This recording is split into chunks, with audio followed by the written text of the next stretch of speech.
So in today's video we will discuss about Employee State Insurance Act 1948. ये act का objective क्या है? It is multi dimensional social security scheme for industry of worker. It is like mediclaim policy और health insurance. इसमें क्या क्या benefits मिलते हैं? जैसे एम्प्लॉय स्टेट इंश्योरेंस एक्ट 1948 में जो बेनिफिट्स होते हैं, medical benefit, sickness benefit, maternity benefit, disablement benefit, accidental benefit, death benefit, ये सारे जो बेनिफिट होते हैं ये ESIC में आपको मिलते हैं. इसकी एप्लीकेबिलिटी क्या है? जैसे मैंने आपको बताया था कि PF में एप्लीकेबिलिटी है 20 एम्प्लॉयज़ और इसमें जो है 10 एम्प्लॉयज़ है. PF में क्या होता था कि अगर किसी भी कंपनी में अगर 20 एम्प्लॉयज़ है तो एक्ट वो एप्लीकेबल होता था, बट अगर 20 से कम है तो कंपनी चाहे तो वॉलंटरी बेनिफिट एम्प्लॉय को दे सकती थी. बट इसमें ऐसा नहीं होता है. अगर ऑर्गेनाइजेशन में 10 एम्प्लॉयज़ है तो ही ये एक्ट एप्लीकेबल होगा, बट उससे अगर कम होता है तो ये एक्ट एप्लीकेबल नहीं होता है और ना वॉलंटरी कोई कवरेज होता है. इसका जो एम्प्लॉय हुज ग्रॉस सैलरी 21,000, जिनकी ग्रॉस सैलरी 21,000 या बिलो 21,000 है, उसमें ये सारे एम्प्लॉय ESIC में कवर होते हैं. बट जिनकी सैलरी 21,001 रुपीज़ भी है तो वो ESIC के अंडर कवर नहीं होते. इसमें टाइप ऑफ एम्प्लॉयज़ कौन कौन से आते हैं? Permanent employee, temporary employee, probationer, part time, trainee, casual, contract labour, except apprentice act 1961. Okay, तो ये सारे जो होते हैं ये इसमें कवर होते हैं. बट इसमें एक एक्ट कवर नहीं होता है जो कि अप्रेंटिस एक्ट 1961. ओके, इसमें फर्स्ट ईयर जो होता है 70% of minimum wages of semi skill, second year 80% of minimum ways of semi skill, third year 90% of minimum wages of semi skill. Rate of contribution क्या होता है कि एम्प्लॉयज़ कॉन्ट्रीब्यूशन जो होता है वो 0.75% होता है ऑफ ग्रॉस सैलरी. जैसे मैंने PF में फॉर्मूला बताया था कि PF में जब भी हम एम्प्लॉय का PF डिडक्ट करते हैं तो उसमें ग्रॉस माइनस HRA होता है इक्वल्स टू जो भी अमाउंट आएगा उसका 12%. बट इसमें क्या होता है कि ग्रॉस सैलरी के ऊपर होता है, एम्प्लॉयज़ कॉन्ट्रीब्यूशन होता है 0.75% and employees contribution 3.25% of gross salary. तो टोटल हो जाता है ये 4% ऑफ ग्रॉस सैलरी. इसका कोई मैं आपको एग्जाम्पल नहीं दूंगी. Then if you need any example, so you can mention in the comment box. So in the next video I will read and I will give you the example. So इसका जो चालान होता है, मतलब ESIC और PF का every month चालान लगता है. तो ये चालान कब सबमिट होता है? एवरी मंथ को 15th उसका डेट होता है. अगर 15th के बाद अगर सबमिट करते तो उसमें फिर रेट ऑफ इंटरेस्ट लगता है.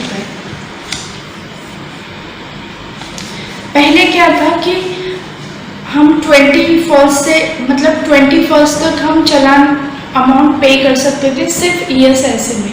बट अभी ऐसा नहीं है.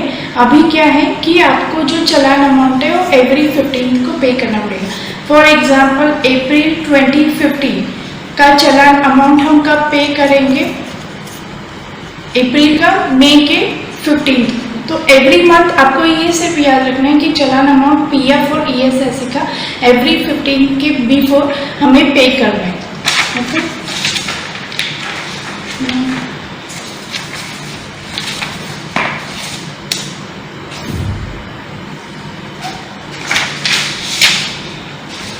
तो in this I will not give you any example. मैं इसमें आपको कोई एग्जाम्पल नहीं दूंगी.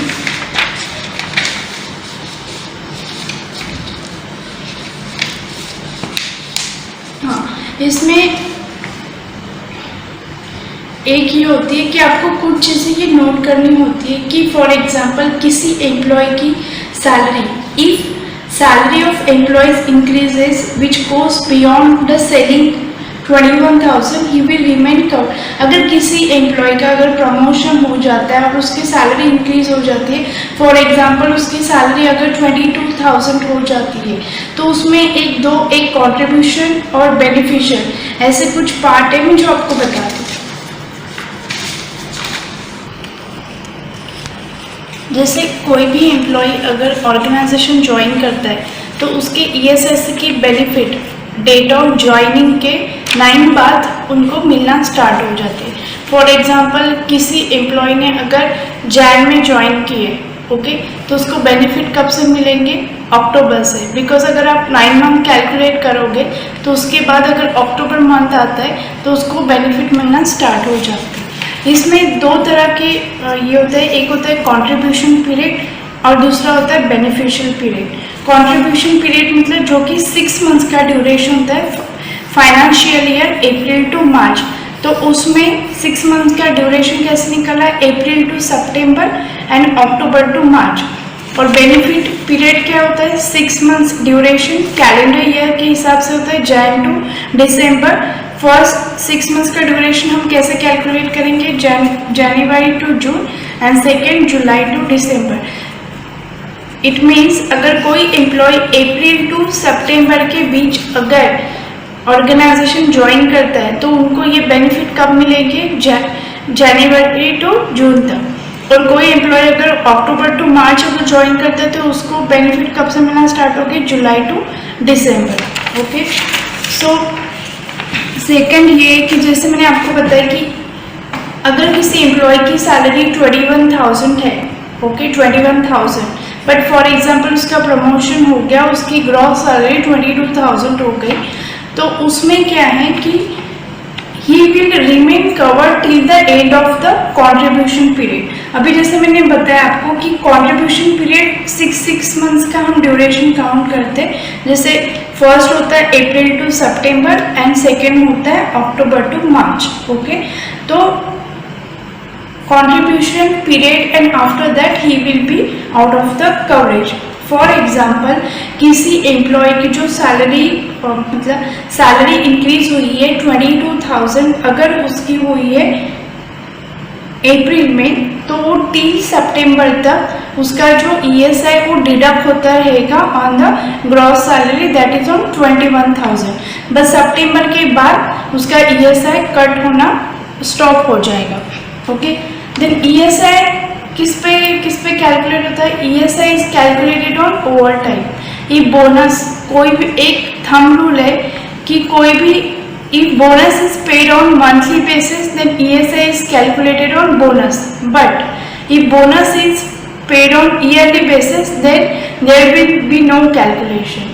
और मैंने जैसे बताया था आपको एक थंब रूल है, if any amount is paid on monthly or bi-monthly then ESI is calculated, but if it is paid on quarterly, half yearly or yearly then ESI is not calculated।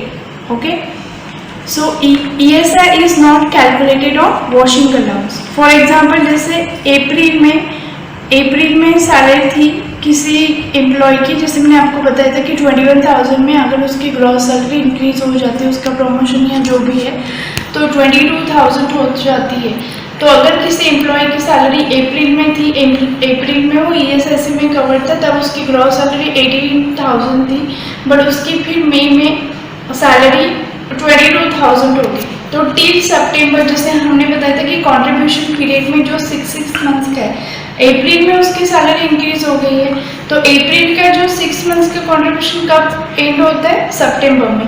तो till September he will be covered and October he will be out of the coverage for ESI।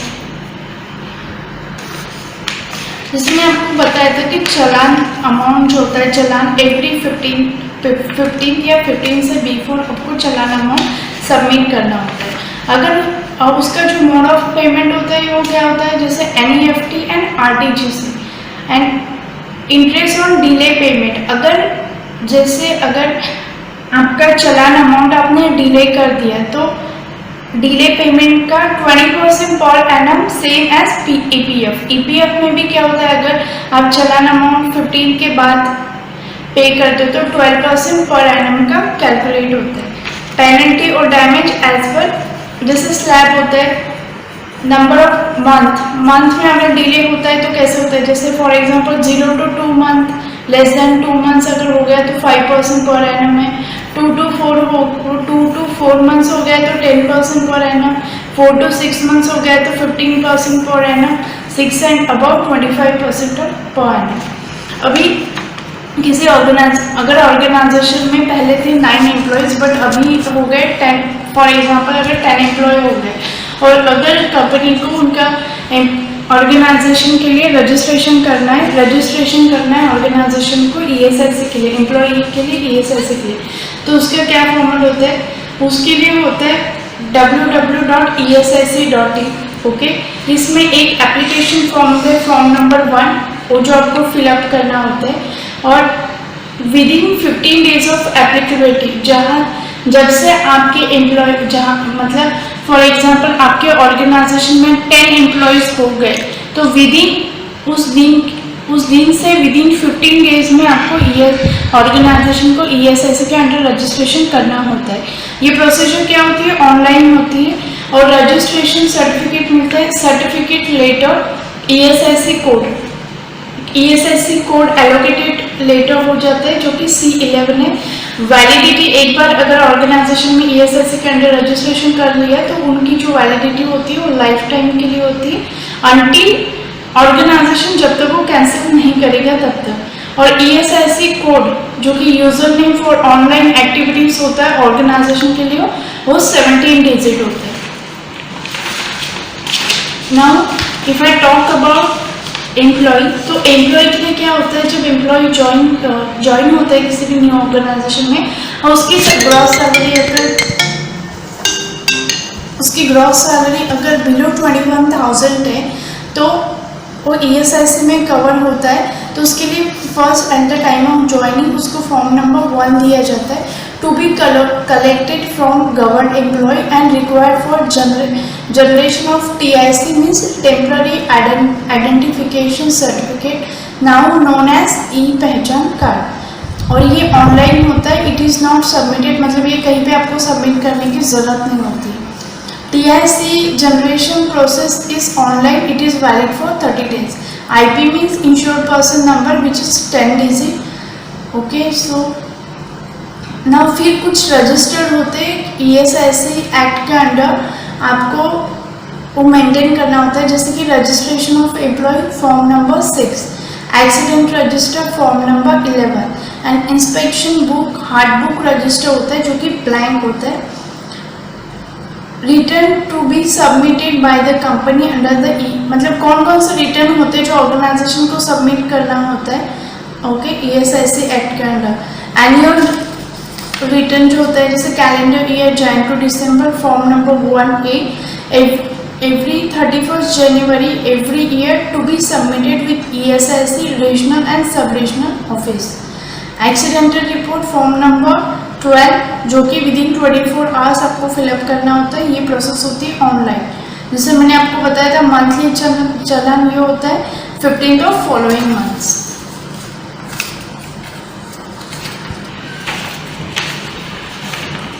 जैसे ESIC के अंदर मैंने आपको contribution period बताया जिसको CP कहा जाता है और बेनिफिट पीरियड जिसको BP कहा जाता है।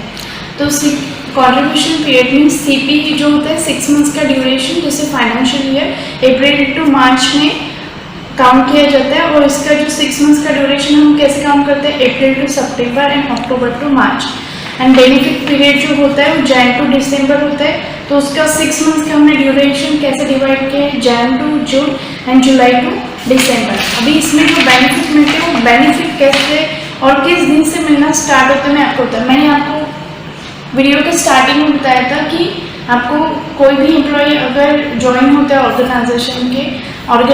ऑर्गेनाइजेशन में तो उसके 9 मंथ के बाद ESIC के बेनिफिट मिलना एम्प्लॉय को स्टार्ट होता है। इसमें होता है मेडिकल बेनिफिट, इसको काइंड बेनिफिट भी बोलते हैं, जिसका सिंस डेट ऑफ ज्वाइनिंग से आपको ये बेनिफिट मिलना स्टार्ट हो जाते हैं, जो कि अनलिमिटेड होते हैं। सिकनेस बेनिफिट, कैश बेनिफिट, जैसे कि 78 डेज का कंट्रीब्यूशन होना चाहिए इन 2CP कंट्रीब्यूशन पीरियड, एंड इसका जो मैक्सिमम बेनिफिट है वो क्या है 91 डेज, एंड वेजेस जो है rate of wages 70% of wages. Then extended sickness benefit 34 specified long term diseases, one minimum contribution condition क्या है 156 डेज होना चाहिए contribution in 4CP contribution period. 2 years maximum benefit जो होते हैं वो 2 years होते हैं, and rate of wages 80% of wages. Third जो है एनहांस सिकनेस बेनिफिट, जो कि 78 डेज कंट्रीब्यूशन होना चाहिए इन 2CP, maximum benefit 78 days, and rate of wages जो होता है 100% ऑफ वेजेस। देन नेक्स्ट है maternity benefit means cash benefit, इसका जो पीरियड है वो contribution 70 days of contribution in 2CP, okay 182 days होना चाहिए। इसमें क्या होता है ना, मैटरनिटी बेनिफिट जो मिलते हैं एम्प्लॉय को वो 26 वीक्स का मिलता है, जिसमें 6 months before delivery and 8 weeks after delivery 18 weeks, तो ऐसे होता है इसमें, ओके।